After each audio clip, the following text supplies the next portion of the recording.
Welcome to Real Estate Coaching Radio, America's #1 trusted resource for realtors who demand authentic, real-time coaching. Starring award-winning real estate coaches Tim and Julie Harris.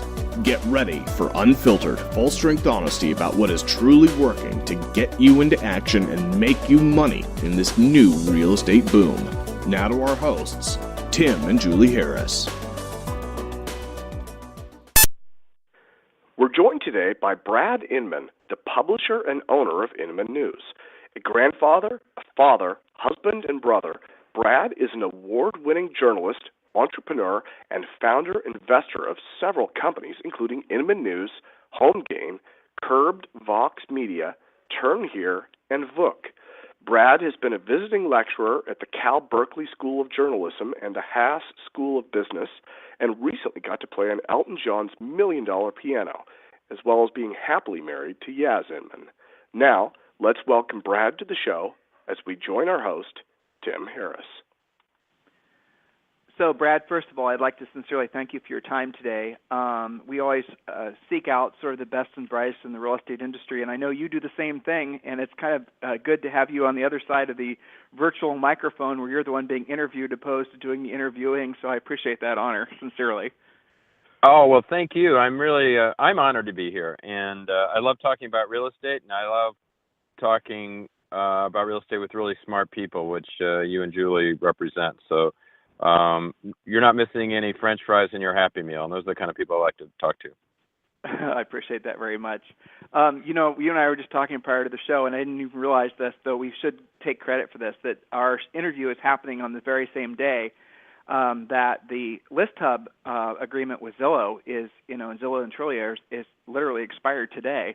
And it's interesting because we were told that an article that we did, along with a series of audios that we did that was featured on Inman News, was the most listened to contributor story that you guys ever had on that topic, which seems to be on everyone's mind. That seems to be something that everyone wants to be talking about or thinking about. So at the end of the day, do you think it's just basically mostly hype and this will blow over and people will wonder why it was such a big news story to begin with, or do you think there's something there?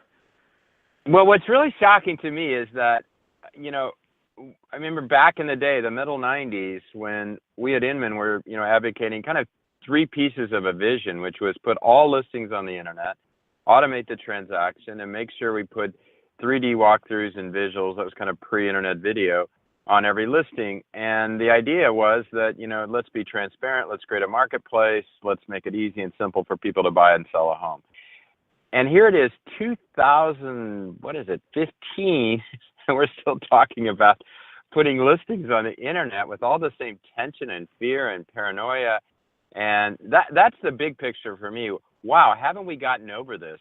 And then I'd like to think, you know, April 7th, some magical date, that we are going to be over with it. But my guess is, you know, I just heard today someone tipped me off the broker portal that brokers are coming up with has just raised more money and they're hiring a board of directors or something like that. And so I guess this isn't over. And what I worry about, I'm a home seller. By gosh, I don't care what the insider baseball is or the politics of all you characters. Put my listing everywhere and get over this insider, you know, tension and let's get on with it. So whoever it is. And so that's the frustrating thing. And, you know, we're probably making a lot of this date. And, hey, as a news company, I love it. You know, nothing better for our traffic than to have hot, controversial news. But we're just a messenger. You know, these people make their own news, and sometimes it's ridiculous and silly and absurd. And, you know, I heard from Zillow 2 weeks ago, well, you're just covering us too much. And I said, oh, great. Well, we won't cover the fact that you just signed a bunch of MLSs. Well, we didn't mean that. And so, you know, it just goes all ways. I mean, I love the fact that on some days everybody's mad at me. That means our reporters are doing a really good job. Yeah, you guys do have some really great reporters, that's for sure. So, interestingly enough, I wonder. And by the way, thanks for your contributions. I really want to recognize that we've started this expert contributor program and it's taken off. And my view is there's just some super bright people out there that either can do audio or video or can write. And, you know, we're trying to find those 500 people. Out of 4 million, we think there's definitely at least 500. Well, I appreciate that. It's been an honor to do so. So you're saying your comment, and it's funny. I learned the word disintermediate from you. Now this was back in the '90s. So the fact that that's obviously the big fear at the root of why there hasn't been faster, technological prowess that's taken place, and all that good stuff. But I wonder, do you think the lack of evolution is because, and things haven't changed in a radical way, and forever? Do you think it's because consumers just don't give a damn? I mean, honestly, if there was that much of a consumer revolt against the way the system works, don't you think it would have changed? Yeah, interesting that word. We first used at a kind of retreat, which was the very first Real Estate Connect, the conference we hold back in 1996 up in the Sonoma Woods, and there was a professor at Stanford named Will Hansen, and he gave a lecture to about 50 people out in the cold woods of Sonoma about disintermediation in different industries and how, technology could do that to real estate. However, I do think that we sometimes miss where those changes are taking place. Every day, or not every day, but every week, every month, there's a young entrepreneur that has a bad real estate experience buying or selling a house or renting an apartment. And they see the industry and they see, they see some chucklehead in the business that's not handling their transaction very well. And they just think an app can be invented and disintermediate all these people. And, we encourage them all, because at the end of the day, what we represent in Inman News is let's help change the industry, raise the real estate IQ so that the industry creates a better consumer experience. And we have no ideology. We're not here to protect franchises or brokers or agents, nor are we here to protect Zillow or Trulia or anybody else. What do we all do together to create a better consumer experience? And in thinking about it that way, some surprises for me since those early days of disintermediation. The everyday agent is not at all been unlocked from the value chain. I don't see any threat today or really into the future with the average home buyer and seller, because I think all the home buyer and seller wants is to get a deal done and close a transaction. And they need a coach, they need a mentor. Like we all hire accountants, we hire lawyers. Now, the bigger question is, are there other pieces in the value chain that are being challenged? And those are franchises, brokers, for sure. And some technology companies that are offering, old school software. Those people are threatened in the new value chain. And does that mean I don't like brokers, I don't like franchises? No, not at all. It's just like, what are you bringing to the table that has value to the consumer? And now that agents can go direct to the internet, they can get leads, they can buy off-the-shelf software in the cloud, they can scale their business very quickly. The rest of the value chain is really being challenged. And to me, that's where disintermediation is pending. Some brokers are getting with the program and they're adapting. Others are not, and I think those are the people that are going to be, kind of thrown out with this change. The one word I challenge on is evolution. Evolution, I think, took 2 million years, or 10 million, or 20 million. I heard a really smart guy the other day say that all the changes you've seen in the last 15 years, you're going to see it 10x in the next 5. So I don't think this is going to be about evolution. And I also think there's going to be a ton of new business models that do threaten the everyday agent. But I think the everyday agent will, at the end, win those challenges. That was a long-winded answer, but a simple question. No, I appreciate what you said, because what I'm hearing you said is really essentially all the technology, even though the technology companies have entered into the space with these maybe grand ideas about how they were going to change the consumer experience, it seems like almost all of them pivot towards trying to monetize agent revenue. I mean, selling leads to Zillow's model, though, of course, we're called impressions. They're not called leads. And there's nothing wrong with that. I mean, there's plenty of agents lining up around the block to buy them. But all these companies, we interviewed a lot of them on the radio show here, they're all essentially trying to do the same thing, make money off agents trying to provide a product or service. But it doesn't seem like there's a lot of focus on, for example, the listing side of the business. And that is sort of like, if you were to look at it from a technological perspective, there's nothing really that's been done to make that process. And that's where I think that's where the untapped potential is in the marketplace right now. Because there's so many people selling buyer leads. I couldn't agree more. And, back in the home gain days, my vision there was to go after the sellers. And what we did is we invented the home valuation long before Zillow. And people flocked to it because people wanted some, understanding of the value of their home. And our tagline at the time was, you understand, you can get real-time stock quotes. It's about time you got real-time home valuation. And that was very popular. We signed up millions and millions of people for that service. Our idea then was to convert those homeowners who have homes and wanted to know their valuation into home sellers at some point. And so we offered this reverse service auction is what I used to call it. Wow, what a mouthful. This is back in 1999. And the idea, though, is pretty simple. We said, what is the consumer problem? Well, they come to sell their home. They pick the first agent that, comes around the corner, or maybe their agent when they bought a house, and maybe that's not a very good agent. That was an accidental relationship formed. And let's give them a better process. The other thought I had was, hey, by law, commissions are negotiable. That's the law. And let's give the consumer a way to stack rank and compare agents, not just on commission, but on qualifications, on ratings, on whether or not they have a license. And so we put all that data in there, and the consumer remained anonymous, except for the street they lived on, and then agents bid on their business. We had 7 to 10 agents bidding on the business. Very few discounted their commission. A couple did, and most of them just said, hey, I'm really good. I know your neighborhood. I've done this many deals. And they had this whole thing, it's an agent profile, pre-Zillow, and that was very successful. The agent's average consumer got 7 to 8 bids or profiles, and then they picked an agent, and then we got a referral fee. We had some very happy agents working that program really, really hard. And we had a lot of consumers. But guess what? If you look at it, it was a venture-backed company. We had ramped the revenue around that product to about $10 million, which wasn't enough to get big. And what we realized is there was a certain group of very analytical home sellers who wanted to go through this home gain reverse service auction. But the average homeowner was not. And that their DNA was different. They were going back to the agent they first started with. They were going to a friend down the street. They had just gone to an open house. Their sister-in-law just became an agent.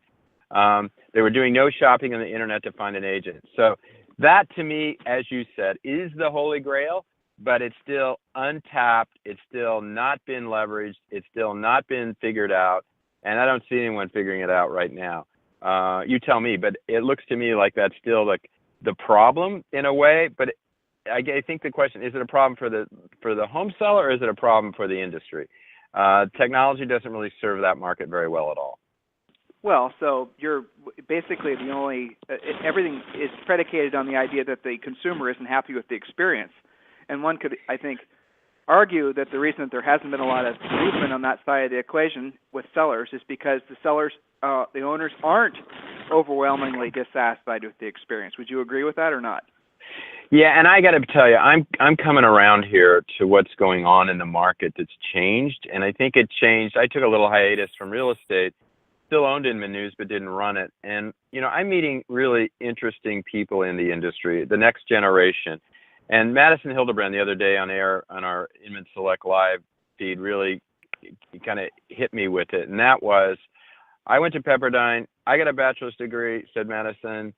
I wanted to get into real estate. I'm educated, I'm smart, and I'm really, really capable. It's not a job out of desperation because I just got a divorce and need a gig. I'm doing this because it's my profession.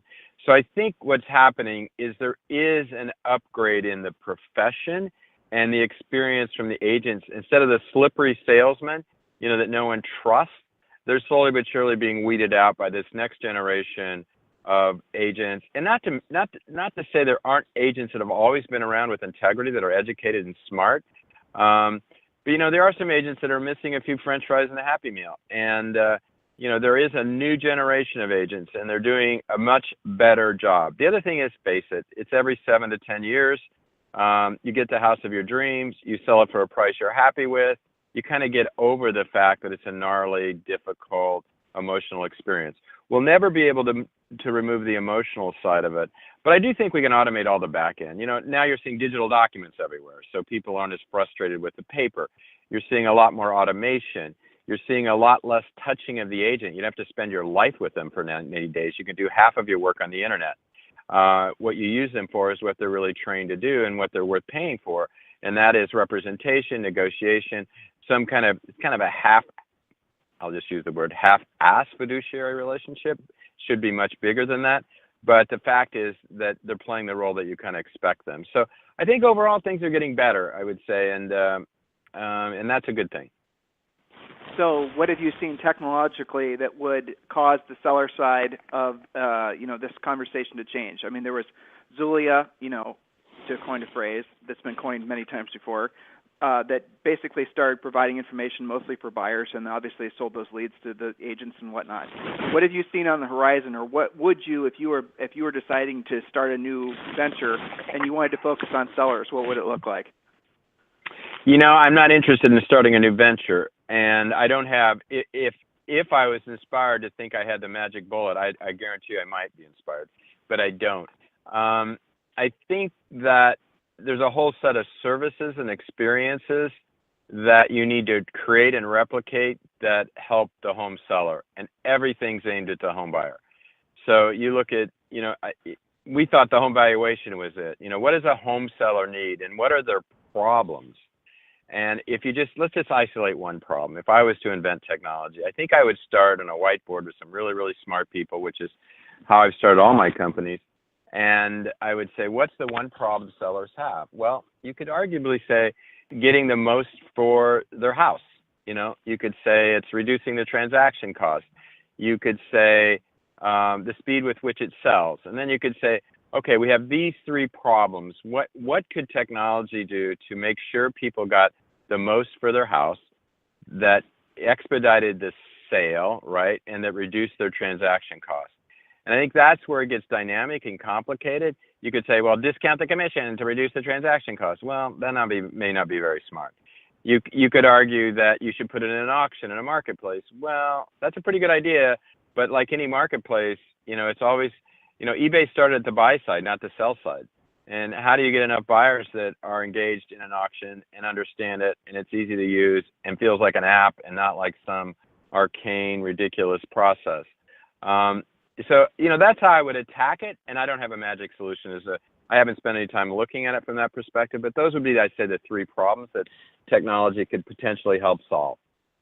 One of the things we've been telling all of our coaching clients to be on the lookout for is exactly what you just described.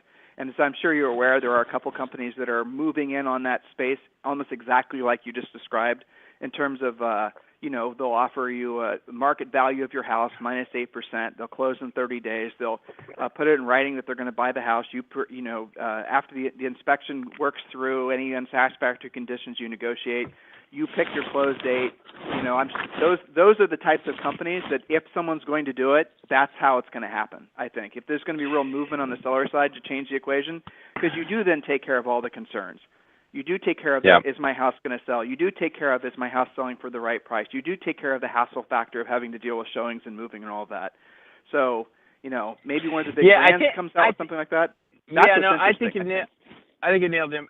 The question for me is, I'll use M&A and selling a company. Most of us use bankers, right? And a banker's like a realtor, and you don't sell a company very often. And when you sell a company, you want to make darn sure that you're well represented, okay? And so you pay, some fees, and you wish the fees were less. And for a long time, the fees didn't change. And similarly, part of that equation is lawyers. And lawyers' expenses are very, very, very outrageous.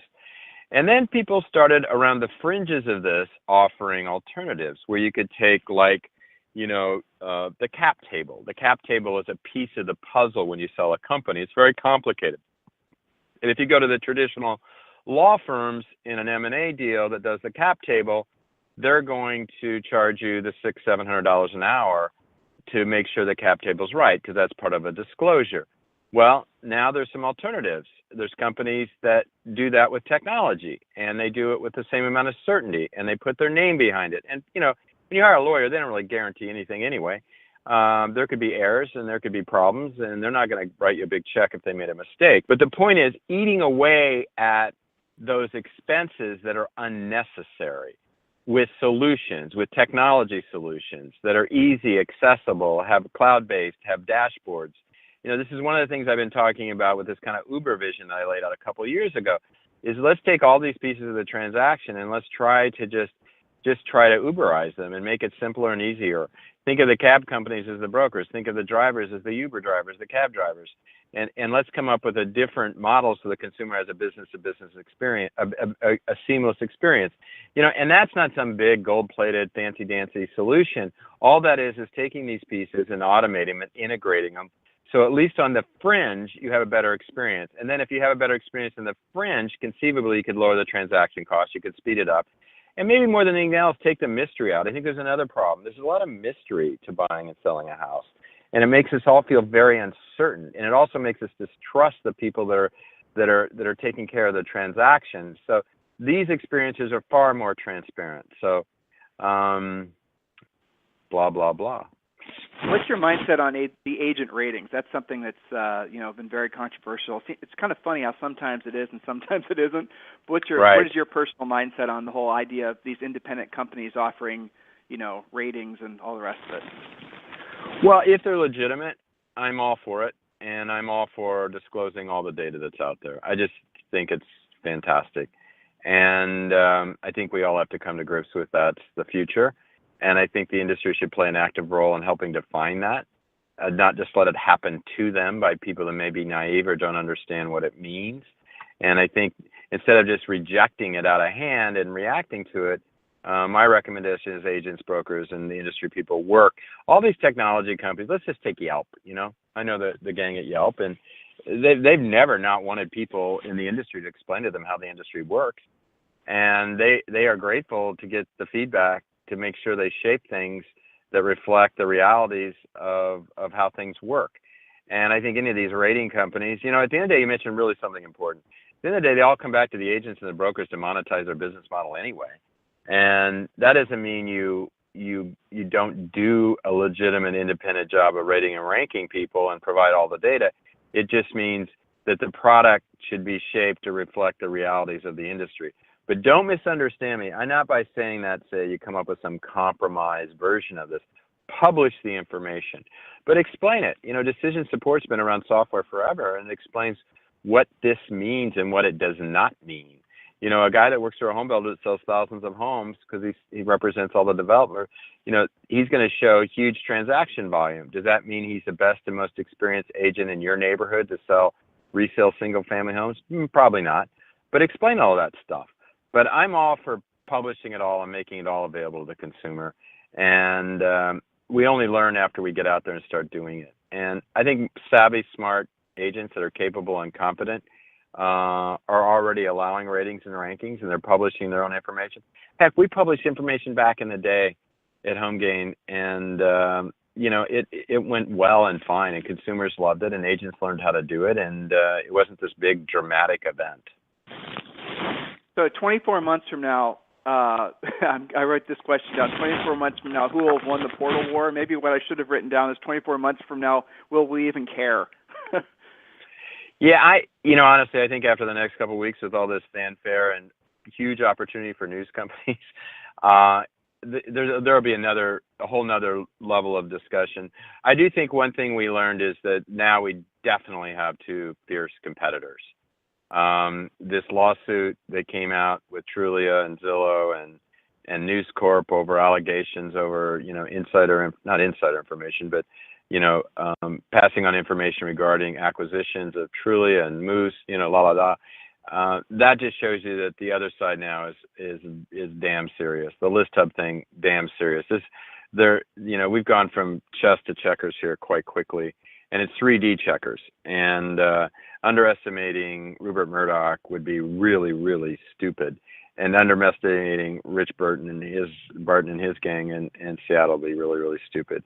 So you have well-capitalized companies in this incredible duel and face-off. And, if 2 years, Hertz and Avis and Hertz, I don't know. There's probably, it's Google and Facebook. No one controls it. No one's going to win single-handedly. It's going to be, and that's great for the industry, fantastic for the industry. The worst thing that could have happened is to have a single player and everyone else a distant second, third, and fourth. And now you're going to see, the whole new team's coming in to move.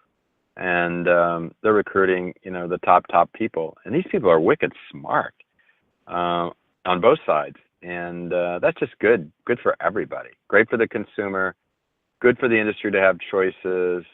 As I always say, get out of fear and get into action. Just get out of fear. It's not going to get you anywhere. My mother, I never forget my mother one day, after many, many years of worrying all the time, she said to me one day, she goes, Bradley, yesterday I stopped worrying. And she's the kind of person who said, yesterday, Brad, I stopped smoking. And, one day she said, yesterday I stopped drinking. And she meant it when she said it. She did all those things. And I said, well, how's it going? She goes, wow, I wasted a lot of time worrying.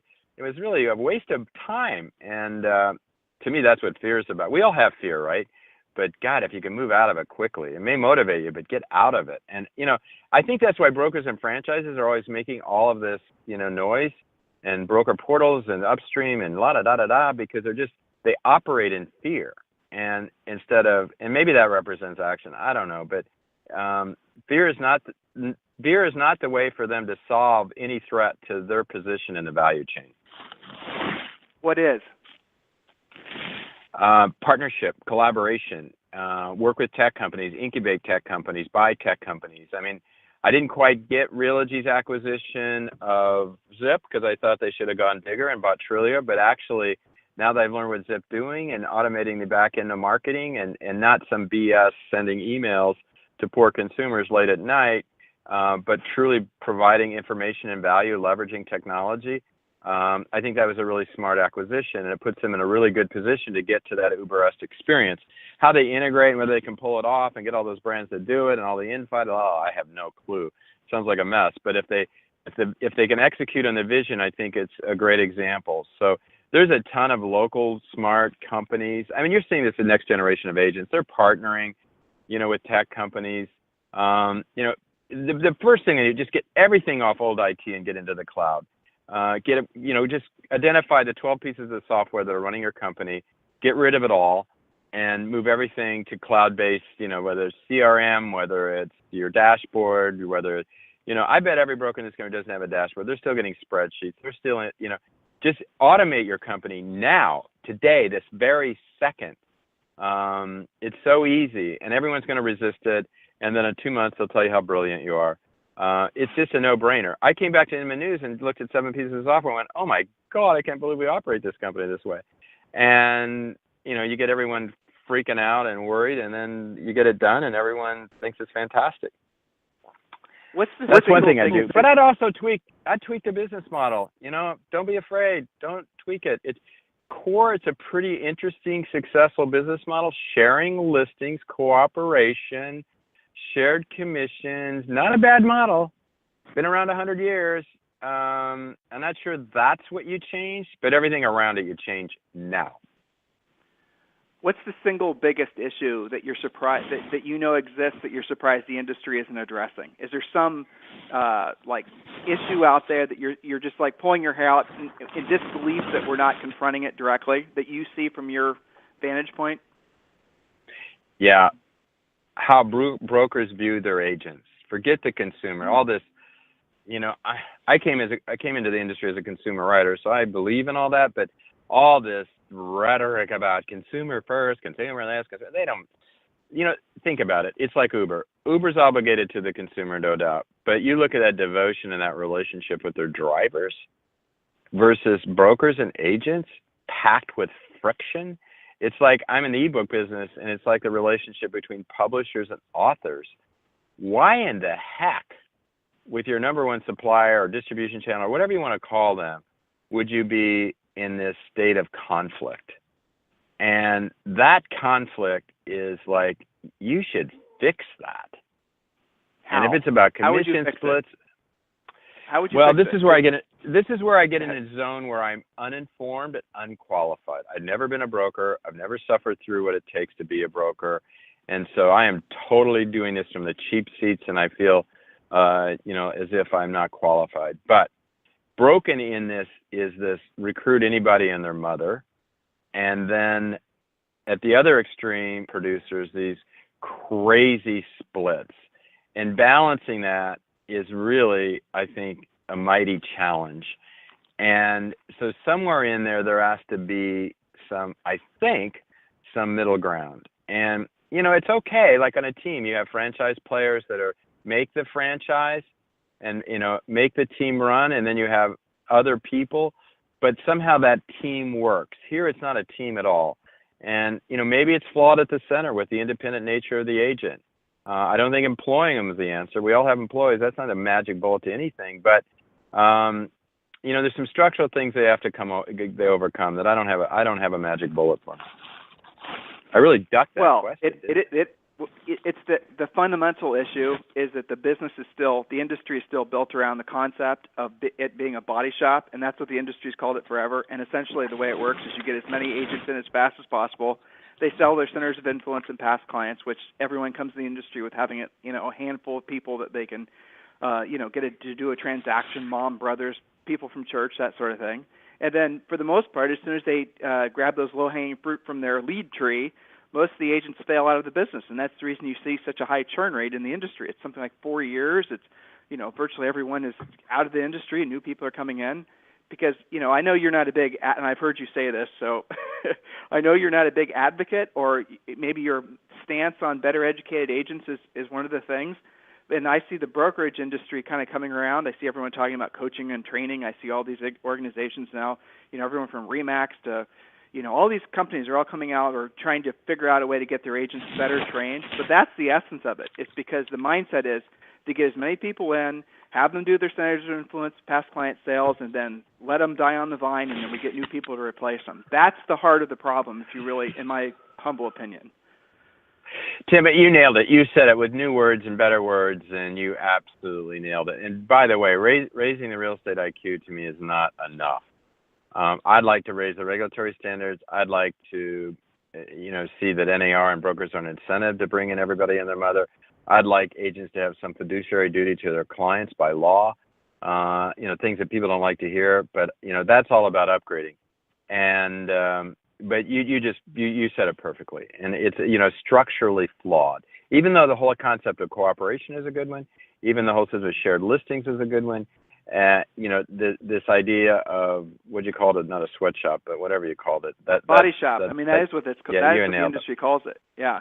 It's fascinating, too, if you look at, Julie and I live in Austin, and you think Austin, well, that's the heart, that's where Keller Williams is, and it is. And you'd think, well, there'd be, this would be obviously lots and lots of Keller Williams franchises everywhere, but what you see is lots of independent brokerages. It's fascinating to me that Austin is the heart of entrepreneurialism with regards to brokerages, and some of them are brilliant. I see some technological innovation. Well, Austin was just voted the #1 tech city in the nation, even more than San Francisco, your hometown, which I thought was really fascinating. So I'm not sure I got that, but anyway, keep going. Well, we're just profoundly cooler than San Francisco. Seriously, that's debatable. Well, yeah, cool school, but tech. Come on, the center of the apex of the world is the Silicon Valley. I don't. Anyway, God love you. I'm all for you. You're definitely a very cool appendage, but you're not the center of the appendage. Yeah. I can take a few appendages I wouldn't want to do without, so I'll take that. Yeah. Yeah. But finish that thought, Tim. Tell me. Go ahead, finish that, because I was intrigued by how you described it. Well, before I interrupt, it's fascinating. If you were to look at, again, my opinion, if you were to look at what the next evolution is I don't think these brokers and these big brands are going away, because that's what consumers want. They feel comfortable with that. So when a seller's choosing someone to list with, the independent agent has to overcome the perception that being small and independent is a disadvantage. Now, that's not difficult to do with the right skills and training and scripts and all that. You can easily overcome that. But at the end of the day, honestly, does the consumer care about that? Are they really saying you're not Caldwell Banker? I'll answer the question having a deep real estate experience, and the answer is yes, they do, but not to the extent that many agents believe. So the way it works traditionally is if you don't have a personal contact with an agent and you're just choosing out of the blue, what most sellers will do is they'll choose the top 3 agents of the top 3 brokerages, or at least their perceptions of the top 3 agents of the top 3 brokerages in their marketplaces, and that's who they call out to, interview for a listing. So folks do their own homework for the most part, and they're not reliant necessarily on. I just haven't seen any sort of shift away from that sort of behavior. But yeah, these technologies have enabled these independent entrepreneurial, and you're mentioning the millennials. I think they're going to really spearhead it. That's where we're going to see a lot of shifting in the sands. But you talked about the body shop model is alive and well in the big brokerage community. But I think the really smart, forward-thinking people are, with closed doors, they're saying we can't operate this way anymore, because we are running off the great people. They are starting their own independent brokerages, So there is kind of a shifting in the sands that's starting to happen. What's going to shift it, Tim? This is where it's going to shift, Tim. Tell me if I'm wrong as a consumer. And I say this because it happened in stock brokerage, right? The tipping point was when the average consumer who was buying and trading stocks was smarter than the average stockbroker. And the brokerage industry had to completely upgrade and have a commitment to upgrade. And part of that happened because some of them did, and part of it happened because the next generation of brokerage came about, better educated, smarter, attracted to the environment, different compensation, huge upside, to the business. And you saw a change. And I think right now we're seeing that in real estate. I think the average consumer is with the internet particularly, is just getting smarter and smarter and smarter about the transaction. And when they come eyeball to eyeball and face to face with the person that's going to represent them, they need someone with an IQ above 100 and with better training and better understanding and better knowledge and, building to building sort of, understanding. And some of that comes with experience, and some of it comes with agents just being smarter and leveraging the information around them so they actually can provide some intellectual might that the consumer may not get otherwise, along with really serious representation.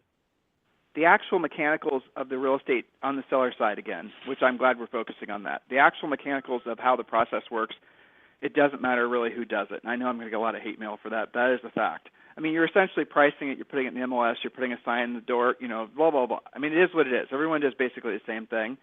The reason that the top listing agents are the top listing agents are because they've been able to combine the functionality of selling a home along with, frankly, really knowing how to counsel a seller through the hard decisions, through the, am I pricing it right, through the taking of the offer. The perception that, so I'm a strong believer that the market is always right. I know that I have a feeling that would be an interesting conversation to have with you. But over time, the market decides. The market decides who the number one realtor in the marketplace is. No amount of technology and marketing and whatnot is going to convince a consumer that, they're not smarter than what Yelp is telling them. So their experience is better than what the crowd will say. Yes, they might go to the crowd to form opinions, but at the end of the day, their opinion matters most. So the powerful, educated listing agent is going to continue to control the marketplace. And that's the one thing that I am very interested to see how technology is going to try to break that bond. I don't think it's possible personally. And there's going to be a runaway, and it's already happening in major marketplaces where you're going to see these listing agents are going to carry more and more inventory, and they're going to be the ones at the end of the day that are going to decide the fates of the portals because, so we've been hearing from our coaching clients, and I don't want to talk about Zulia, but we've been hearing from our coaching clients that the rates are not just doubling, but they're tripling and quadrupling. And I think I read it on Inman actually as well. I did read it on Inman. Well, the reason was is because guess what? They have fewer impressions to sell because they have fewer listings to attract consumer eyeballs to. So, that's the kind of thing that the listing agents have that power. Some of the strongest listing agents in the country, Brad, I don't know if this might surprise you. You said something earlier. You said that more exposure is better for a seller. There's been numerous studies that have not validated that essentially more exposure doesn't increase the sale price. And I think listing agents know that. If you have a really good house and it's priced well and you just put it in the MLS and 99% of the markets in the country, it's going to sell itself. Helping that seller go through the process and educating them on all the mechanics of how to get things done most efficiently, that's the reason listing agents get paid so much money. I'm kind of curious what your take on that is. I don't disagree with anything you said at all. There's nothing in there I disagree. My only thing about it is let's just transfer the MLS to the internet and make sure it's very accessible to people. Part of having listings is actually getting people to be more engaged with the housing market, to be more excited about real estate. It's any kind of marketplace is perfected by that exposure. Whether it ultimately leads in every case to a transaction, I couldn't agree more. Is it required? Not necessarily. But I also think what you said about listing agents and their success in dominating the market, I agree with that. And then you under that scenario, it's if you think about Zillow and Trulia and Realtor, they're in bed with the brokers and franchises about more agents the better because they got to get and this happened at HomeGate. They got to get deeper and deeper into the pockets of the people in the business that have no business who are using it to start their business. And so they actually have a self-interest in the multitude opportunity that NAR thrives on and the big brokers and the franchise thrive on. So that's dangerous, I think, because that just keeps it going. But on the listing side, I think those agents that are most successful, and I've seen this with, I buy and sell real estate and good agents. And, my agents that are good evolve or change or whatever you want to call it. They resisted technology, and now they're adopting technology very quickly because they're savvy and they're smart.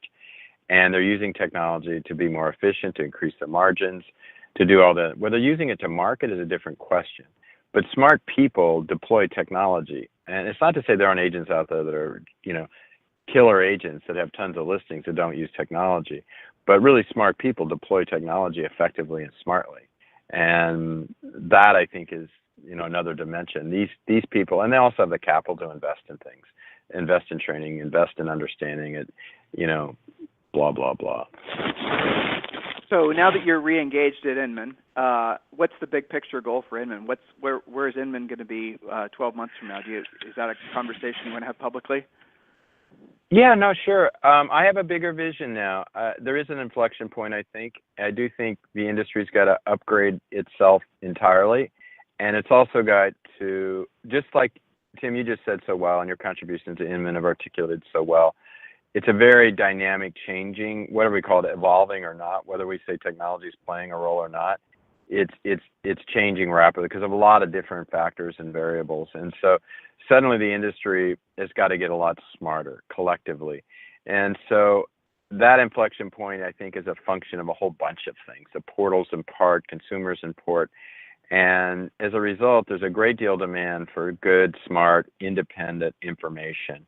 And I think there's a lot of BS out there, just like in your field in coaching. I'm very suspicious of coaches and very curious why this industry needs coaches. And I think there are good coaches, and I think there's some charlatans. And to me, that's, just an example of so many threads and pieces of the puzzle of the industry. So my vision is, think Bloomberg or real estate. It doesn't exist. Bloomberg started around really, educating at that inflection point in the 80s when the brokers had to get up to speed to keep up with their clients. And so it's a big vision, but it's one we haven't had. It's always grown, but, incrementally.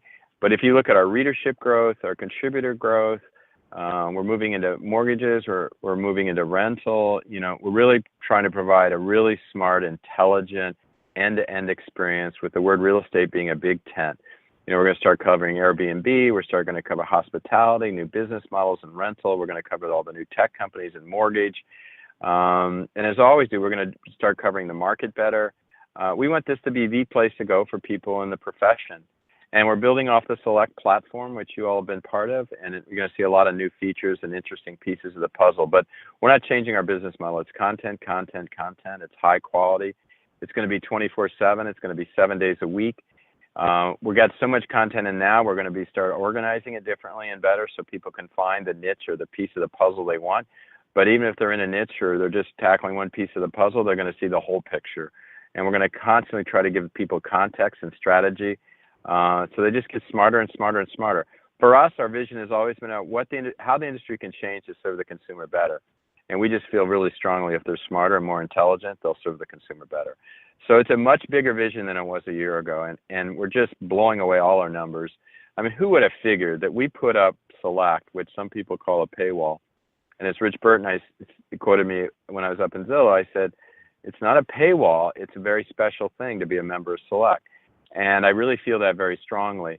And our readership has doubled since we started Select, and our engagement has tripled, and our comments and stories, like your work, Tim, has just been amazing. So the community is really engaged in a different way than we ever expected. And the group memberships, they're joining like crazy, and they're all kind of competing for, our news service used to be no one wanted to admit they read it, and now people are feeling like they've got to have their agents and people read it. So if I sound arrogant or like I'm bragging, I've been through so many business cycles and so many ups and downs in business. I hope I don't sound like that. I just really loving what I'm doing now, and I think we have a huge opportunity to, really play a bigger role in the industry than we ever have. I loved it when you were interviewing Rupert Murdoch, and you sort of mentioned in conversation that you essentially just made a fee model, like Wall Street Journal did, and he kind of gave you a sly smile, kind of like, I kind of told the industry that people would be willing to pay for good content, and I was right. I thought that was very clever. Oh, thank you. So yeah, that's he's quite that's a guy. He's always been a big fan of his. I don't think people in the industry know who he is. They think Fox News. Well, this guy owned, the Village Voice. He's iconic. He's diverse. He's truly a Renaissance guy. He's just an amazing individual. I have the same regard. I met Rich Burton at Zillow when he was young and started that. I have the same high regard for them. I mean, we're so lucky if you think about it. Those kind of characters and Warren Buffett and others entering the real estate industry. What could be better for all of us than that? Absolutely. Yeah, I watched your interview the other day with Dave Liniger, and he was talking about, the fact that all these companies are ultimately better for. By the way, that was a really awesome interview with Liniger. Wasn't that thank cool? you. Yeah, that thank was you. neat. I mean, yeah. So in any event, him. And by the way, about, Tim, you go ahead. I'm sorry. Well, I mean, him talking about the fact that I thought, he was talking about how these technology companies, Zillow and Trillia and all the rest of them, how they're good for the industry because it creates more interest in the product, which is real estate. And then he said, of course, if they try to get on the brokerage side, that's going to be a different conversation, And that's where it's going to be interesting to see what Rupert does because, as auctions.com has ownership that are Australian, and in Australia they do a lot of. The model is very different than the way we sell property. They do it through an auction model. And agents who are listening right now will have over 100,000, I'm sure, listen to this. You guys should check that out because if you're looking for another potential change in the real estate industry, especially on the sell side, it's going to be an introduction of an Australian-style auction model. It obviously works. It works in Australia. That is the normal way things are done. So, yeah, I mean, it's fun. It is cool, being at this point in the industry during this new real estate cycle that people are projecting will last at least 10 years, and watching all these companies come to market with these great products that do ultimately, hopefully, benefit the consumer. It is fun. And I also like what you said about the millennials getting into the industry. That's really exciting. They're not going to have all the mooring lines. Yeah. Yeah, and a whole different view of integrity and a whole different view of ethics, a whole different view of everything, I think. So, that is really exciting. One thing to think about, Murdoch's a media company, truly a media company, right? That's his complete orientation from the time he was a young man. Zillow says it's a media company. And then let's look at why people switch their business model. Is it likely a media guy that's made a ton of money off media is going to switch his business model? And why do people switch their business model? One, there's a bigger opportunity and they're willing to take the risk to make the switch. Even if there's cannibalization, even if they piss off their existing customers. They're willing to do it because the opportunity, the prize is so big. They have no ideology. These are business people, right? And the second reason people switch their business model is because the current business model isn't working as well as they thought. And so what I would look for, Brett, isn't there a third? Isn't this really what happened? I'm sorry to interrupt you, but I mean... No, that's all right. Go for it. Well, yeah, it's because they get more valuation when it comes to basically taking your company public. I mean, if you're essentially a media company or a media syndication company, that's going to get you a heck of a lot better valuation when it comes time to sell your stock than it is if you're calling yourself something else. So there is a little bit of that at play, I'm sure. But no, of course. There's a lot of, again, it's chestnut checkers. If you're running a publicly traded company, it's a lot more dynamic than one singular thing. There's a lot of dimensions to this. So I couldn't agree more, but that's not my point. My point is that who might at any time switch their business model to be more aggressive to these kind of alternative business models will be a function of how big the prize is and how big the opportunity is, or because the current, like if you think, oh my gosh, the top producers, they're exhausting that opportunity somehow at Zillow and they can't get deep enough into the pocketbook of agents that aren't as successful, then that would be an example where they're forced to switch the business model. On the other hand, if auctions take off, consumers are starting to say, hey, this is cool, that's fine, this is going to work, we'll do it, then that's called an opportunity. I just think now if we think too granular about why they might do it, we're probably missing something that's going to change that we won't even expect. And that's what I'm describing. Yeah, that makes sense. Cool. Well, I appreciate it. So, Brad, listen, we went way over time, but I appreciate the conversation. And I think of the questions that I sent you ahead of time, I think we only covered 3 of the questions. Really? Yeah, that's it. Well, I appreciate you sending them, because when I interview people, I won't send them. So thank you for doing that. And but because I don't send them myself, I decided not to read yours. But thanks for going to the trouble. And thanks for and by the way, you totally represent, like Madison, that next generation of thinkers, which is so fantastic. You know, at times I felt like I was in the boat by myself with the oars and rowing by myself. And right now, coming back as I have, it's so obvious that this boat is full of rowers and really savvy, smart people. And as I said, in the companies I start, people that are, you know, half my age and twice as smart, and now they're a third my age and triple as smart. But nothing can be better for the industry than have folks like you that are really thinking through it and not afraid to say what they think. And that's one thing I love, is being direct and deliberate and, you know, exposing some of these things that people, you know, have been hiding behind for years. And politically correct real estate talk just makes me puke. And that's changing. People are really direct now. I look at our contributors. I look at our people commenting, willing to comment. You know, they're out there saying, you know, what years ago was only a few voices. So, God, welcome to, and congrats on your success. It's clear to me from this interview why you're so damn successful, Tim. Well, Brad, that's very nice of you to say. I sincerely appreciate it. And I do appreciate you allowing us to contribute on your website. It's allowed us to, to reach a broader audience. And quite frankly, working directly with a lot of your reporters, Teak in particular, if I might give him a shout out, has educated me a lot on the thoroughness that it takes to be a really good reporter, and helped me to really make sure that I would never make that decision, because it requires way too much work. But, you know. Yeah, at the end of the day, the news business is about getting it right. And that's the most important thing you got to do. So. Well, I sincerely appreciate your contribution to the real estate industry, and congratulations on your success, and thank you for getting re-engaged back in your business. The difference is obvious. And again, thank you very much for being our co-host today, and thank you for being on Real Estate Coaching Radio. I very much appreciate it. Thank you, and onward, as I love to say. Have a fantastic day, and everyone, we'll speak with you on the radio tomorrow. This program has been a presentation by Tim and Julie Harris, Real Estate Coaching. For more information on our real estate coaching and training programs, visit our website at timandjulieharris.com. Remember to tune in weekdays at noon for upcoming shows, and until next time, thank you for listening to Real Estate Coaching Radio with Tim and Julie Harris.